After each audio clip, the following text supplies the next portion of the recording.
Not quite a meatloaf or a burger, but definitely not a steak. Salisbury steak often gets a bad rap as little more than a TV dinner entree, but with surprisingly little effort and some homemade mushroom gravy, Dr. Salisbury's humble steak can make its way out of the freezer section and into your monthly dinner rotation. Give it a try.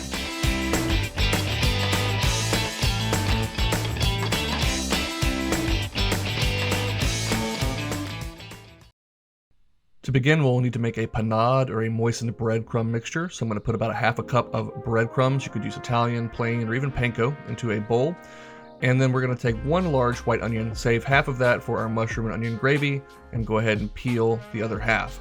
We want very fine pieces of onion that will cook quickly. We also want to get some of the moisture and juice out of the onion, so the best way to do that is to grate it on the large holes of a box grater right down into our bowl.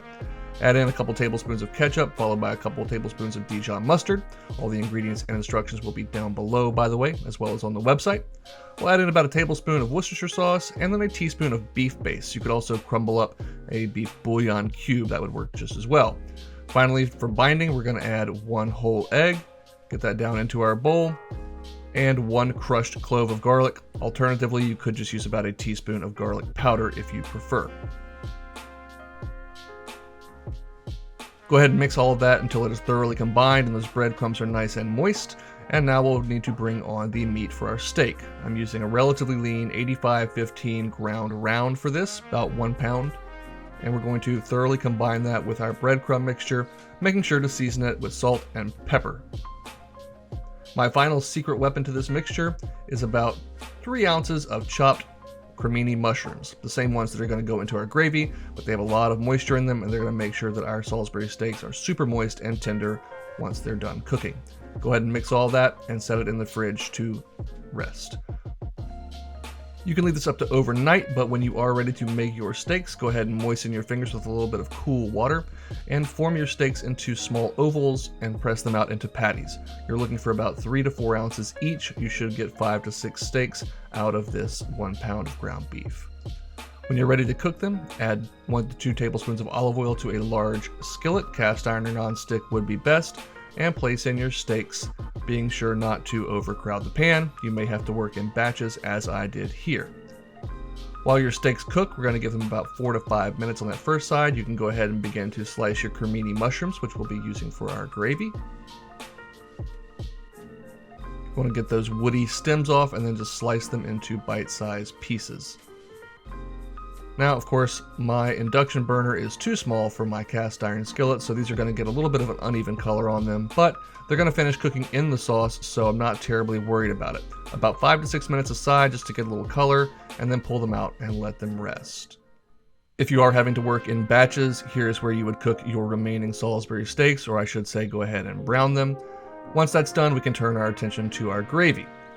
Leave any residual fat and fond in the pan and add in 3 to 4 tablespoons of unsalted butter, followed by your mushrooms. As those start to cook, take the remaining white onion that we saved earlier, put a nice fine dice on that, and add it into the pan as well. You want to work over medium-high heat. Mushrooms have a lot of moisture and we want that to cook off quickly. So continue stirring every minute or two and give them about 8 to 10 minutes or until the onions are nice and softened and caramelized, and the mushrooms are as well. That's looking pretty awesome right there. We're going to add to this 3 tablespoons of all-purpose flour. Of course, flour and fat, in this case butter, is going to help us make our roux. So stir that flour in. You can turn your heat down to medium at this point, and you want to work all of that flour in until you see no white dry flour spots remaining.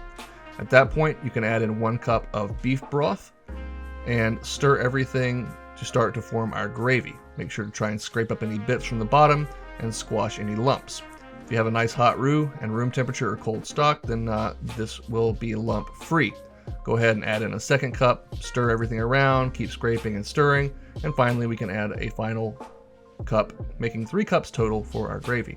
Toss in a tablespoon of Dijon mustard and a tablespoon of soy sauce for richness and umami, and once that's done, all there's left to do is get our kids back into the hot tub and let them cook through for about 8 to 10 minutes over a gentle simmer. While they're cooking, you may want to spoon that gravy over the top to keep the top nice and moist and encourage cooking there as well.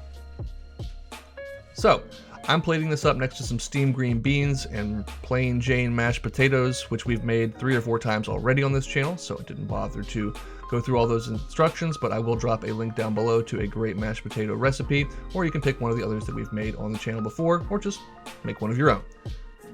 This is a dish that you'll commonly find down the freezer section at the local grocery store, but honestly, I think it's worthy of dinner time company. A little bit of fresh parsley on top, plenty of that mushroom gravy, and dinner is served. The Salisbury steak itself is super rich, super moist because of those mushrooms and me cooking it through in the gravy. It's very tender. That gravy is super rich from the soy sauce, mushrooms themselves. Of course, you've got to go in and get a bite with some of the potatoes as well, because beef and potatoes is just one of God's gifts to mankind. I really hope you'll give this recipe a try. It's one of the best ones I've developed recently, I think, and I do appreciate you watching. If you haven't subscribed, make sure to click that bell for notifications and check back for videos next week.